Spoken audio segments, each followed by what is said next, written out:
So understanding stocks and trading and options and all that, my broker and we went and shorted an index that had Yahoo in it.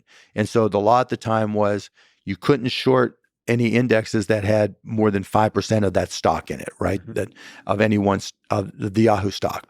And so I took pretty much 20 some $1 million, everything I had at the time, and I shorted the index, This is fascinating, by the way, because it's based on your estimation that this is a bubble. or just mine not wanting to be greedy. Sure. So the foundation of this kind of thinking is you don't want to be greedy. Yeah. I mean, how much money do I need, right? Yeah. You know, where other people were saying, oh, I think it can go up higher, higher, higher. I was like, I went on CNBC and I told them what I had done, and they were like, and Yahoo stock had gone up significantly from the time I had collared.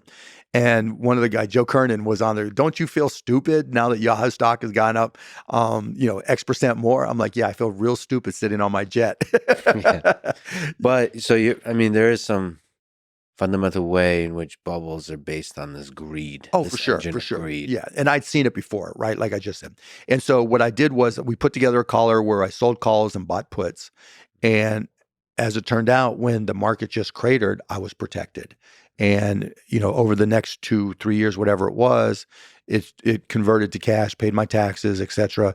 But it protected me. And as it turns out, it was called one of the top 10 trades of all time. And what was even more interesting out of that period, my broker at that time was at Goldman Sachs, and I had asked him to see if there was a way to trade the VIX, right, the volatility index, and there wasn't, right, and so one of the people at Goldman that we were working with to try to create this actually left Goldman and created indexes that allowed you to trade the VIX. Well, it's not trivial to understand that it's a bubble. I mean, you're kind of lessening your insight into all this by saying you just didn't want to be greedy, but you still have to see that it's a bubble. Yeah, I mean, yeah, obviously if I thought it was going to keep on going up and there was intrinsic value there, I would have stayed in it, but it wasn't so much Yahoo, it was just the entire industry. You would back then, like we're looking at the Magic 7 or whatever it is stocks now, and people were asking, is it a bubble? And when I would get into cabs and people would just start talking about internet stocks. There were people creating companies with just a website and going public. That's a Yeah. bubble, right? Where there's no intrinsic value at all. And people aren't even trying to make operating cap profits. They're just trying to leverage the frothiness of the stock market.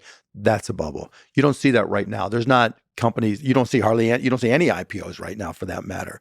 So, I don't think we're in a bubble now, but back then, yes, I thought we were in a bubble, but that wasn't really the motivating factor.